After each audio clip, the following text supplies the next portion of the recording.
केदारनाथ यात्रा एक प्रमुख हिंदू तीर्थ स्थल की यात्रा है जो हिमालय की गोद में स्थित है। केदारनाथ यात्रा की कुछ मुख्य बातें हैं। पहला, समय।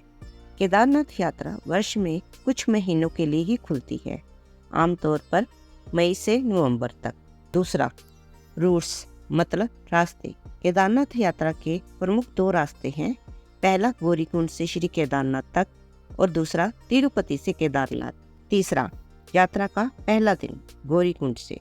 यात्रा की पहली चरण में गौरीकुंड से श्री केदारनाथ जाना होता है।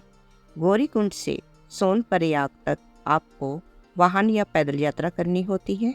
चौथा, यात्रा का दूसरा दिन श्री केदारनाथ। श्री केदारनाथ पहुंचने के बाद आपको यात्रा का दूसरा दिन आरामदायक स्थल में बिताना होता है। मंदिर की पूजा और आरती में भाग लेते हुए आपको मंदिर के प्रांगण में रुकना होता है। पांचवा, पूजा और दर्शन। केदारनाथ मंदिर में आपको भगवान शिव की मूर्ति के दर्शन करने का अवसर मिलता है। पूजा और आरती का आनंद लेते हुए आप इस पवित्र स्थल का दर्शन कर सकते हैं। छठा, प्रदक्षिणा पथ की पैदल यात्रा। केदारनाथ मंदिर में प्रदक्षिणा करने का महत्वपूर्ण योगदान होता है। यह पावन पथ आपको मंदिर के चारों ओर पैदल चलने का अवसर देता है और आध्यात्मिकता का एहसास कराता है। सातवां, समापन।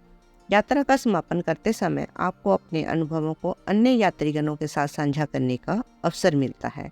केदारनाथ यात्रा एक आध्यात्मिक अनुभव होती है जिसमें आपको पवित्रता और शांति की अनुभूति होती है। यह यात्रा भगवान शिव के प्रति आपकी भक्ति को प्रकट करने का एक अवसर भी होती है। केदारनाथ यात्रा की बहुत महत्वपूर्ण धार्मिक मान्यताएं। इसमें कई महत्वपूर्ण आध्यात्मिक और धार्मिक तत्व होते हैं। पहला, शिव पार्वती का तीर्थ स्थल। केदारनाथ यात्रा के अनुसार यह स्थल भगवान शिव और पार्वती का धार्मिक तीर्थ स्थल है। दूसरा, चार धाम यात्रा का हिस्सा। केदारनाथ की यात्रा चार धाम यात्रा का एक महत्वपूर्ण हिस्सा है जिसमें यात्री यमुनोत्री, गंगोत्री और बद्रीनाथ के बाद केदारनाथ की ओर बढ़ते हैं।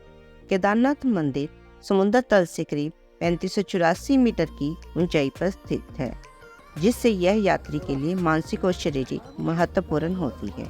केदारनाथ यात्रा की इन मान्यताओं में धार्मिक भक्ति, आध्यात्मिकता और शांति की अनुभूति का महत्वपूर्ण योगदान होता है।